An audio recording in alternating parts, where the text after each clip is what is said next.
নমস্কার বন্ধুরা, আমি Sanchita's essence stitching tutorial YouTube চ্যানেলে আপনাকে স্বাগত। আজকে আমরা ভি নেক ডিজাইনের কাটিং স্টিচিং দেখব এবং সেখানে প্ল্যাকেটও দেখব। তো এখানে আজকে আমরা 3 ইঞ্চি নেকের উইডথটা নিচ্ছি এবং নেকের লেন্থ নেব 4 ইঞ্চি, প্ল্যাকেটের লেন্থ নেব 5 ইঞ্চি। এইভাবে মার্ক করে নিয়ে আমরা এই প্রথম মার্ক দুটোতে জুড়ে দিয়ে একটা ভি নেক, একদম সাফ ভি নেক তৈরি করে নেব। নেবার পর আমরা এখানটাতে এভাবে এটাকে ঘুরিয়ে নিয়ে এটাভাবে কাট করে নেব। প্রথমে নেকটাকে কাট করছি, তারপরে আমরা এই প্ল্যাকেট বরাবর এখানে মাঝখান থেকে কাট করে দেব। খেয়াল রাখবেন যেন আপনি সমানভাবে কাটিংটা করেন, কোথাও যেন একটু সরে নড়ে না যায়। এইভাবে কাট করে নেব। নিয়ে এইখানে দেখুন একটা ছোট্ট করে ভি তৈরি হচ্ছে, সেখানটাতেও ছোট্ট করে কাট করব, যাতে আমাদের প্ল্যাকেটটা টার্ন করতে সুবিধা হয়। এবার খুলে নিয়েছি, চলুন মেশিনে গিয়ে দেখাচ্ছি এটা আমরা কি করে কমপ্লিট করব। বায়ার স্ট্রিপ নিয়েছি, এখানে ক্যানভাস ছাড়া বায়ার স্ট্রিপ দিয়ে আমরা এভাবে হাফ মেশিনের পায়ের 1 ফুট এইরকমভাবে সেলাইয়ের মধ্যে নিয়ে আমরা এইভাবে স্টিচ করব। এইরকমভাবে আমরা পুরোটাতেই স্টিচ করব।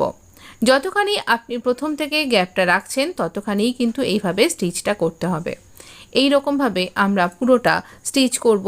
একদম যেখানে আমাদের ভি পয়েন্টটা আসছে, একদম যেখানে ভি পয়েন্টটা এলো সেখানটাতে এই রকমভাবে আমরা এই মেশিনটাকে ঘুরিয়ে নেব, গার্মেন্টটাকে। আর দেখুন ওখানটাতে একটা প্লিট মতন পড়েছে।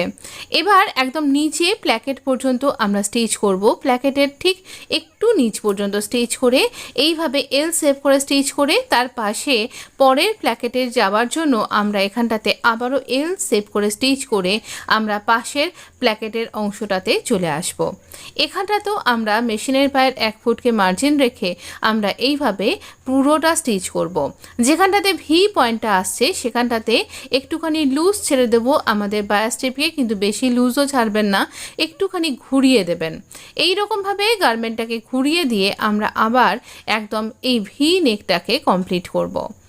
এই রকমভাবে ইজিলি আপনি ভি প্ল্যাকেট তৈরি করতে পারবেন।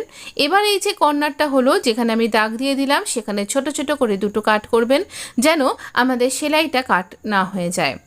এবার আমরা এটাকে টার্ন করে দেব। এই বায়ার স্ট্রিপটাকে এরকমভাবে ভেতর দিকে সেলাইটাকে ঢুকিয়ে দিয়ে এক্সট্রা অংশগুলোকে কাট করছি এবং সেলাইটা ভেতর দিকে ঢুকিয়ে দিয়ে আমরা একটা পয়েন্টের সেলাই বা টপ স্টিচ দিয়ে নেব। একদম কিনারা বরাবর আমরা এখানে একটা টপ স্টিচ দিচ্ছি। এইখানে এই যে অংশটা রয়েছে যেখানটা ভি পোর্শন, সেটাকে আঙুল দিয়ে একটু ঠেলে দিলেই এটা ইজিলি টার্ন হয়ে যাবে। এই রকমভাবে আমরা এখানে পুরো ভি অংশটাতে এই রকম সুন্দরভাবে ইজিলি স্টিচ করতে পারবো। এরপর আমরা প্ল্যাকেট এরিয়াটাতেও কিনারা বরাবর স্টিচ করব। প্ল্যাকেটের যে অংশগুলো আমরা এখানে কাট করলাম সেটাকে ভেতর দিকে কাট করার জন্য ইজিলি ওটা কিন্তু ভেতর দিকে টার্ন হয়ে যাবে। এই দেখুন আমি এই রকমভাবে এটাকে ভেতর দিকে ঠেসে ভেতর দিকে ঢুকিয়ে দিলাম। এই রকম করে আমরা প্ল্যাকেট কমপ্লিট করছি, করে একদম নিচ পর্যন্ত প্ল্যাকেটটাকে স্টিচ করব, কিন্তু কিনারা বরাবর কিন্তু স্টিচ করতে ভুলবেন না। এই রকমভাবেও কিন্তু আমরা ইজিলি ভি প্ল্যাকেট নেক ডিজাইন তৈরি করতে পারি। এই নিচের দিকটাতে একটু টেনে ধরে এখানটাতে স্টিচ করে দিন, তাহলে এখানটা ফিনিশিংটা ভালো আসবে। যখন আমরা এখানে ছুঁচটাকে ঘুরিয়ে নেব তখন এখানটাতে আমরা আরেকখানা ফ্যাব্রিককে ইনসার্ট করছি। এই ফ্যাব্রিককে আমরা ফ্যাশন পট্টি বলে থাকি, বাটন পট্টি বলে থাকি, বাটন টেক পট্টি বলে থাকি। এটাকে এখানে ইনসার্ট করার অর্থ আপনি এখানটাতে বোতামের হুকের ঘর বা ইত্যাদি তৈরি করতে পারবেন। তো এখানে এই বাটন পট্টিটার মধ্যে এইভাবে এটাকে স্টিচ করে দিচ্ছি।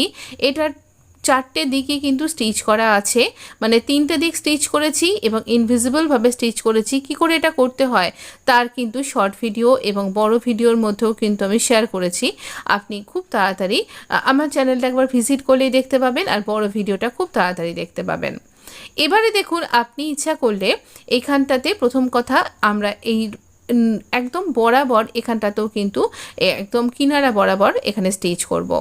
এবং কিনারা বরাবর যখন স্টিচ করব আমরা খেয়াল রাখবো এই যে আমাদের ফ্যাশন পট্টি বা বাটন টেক পট্টিটা যেন ঠিকঠাক এর নিচটায় থাকে।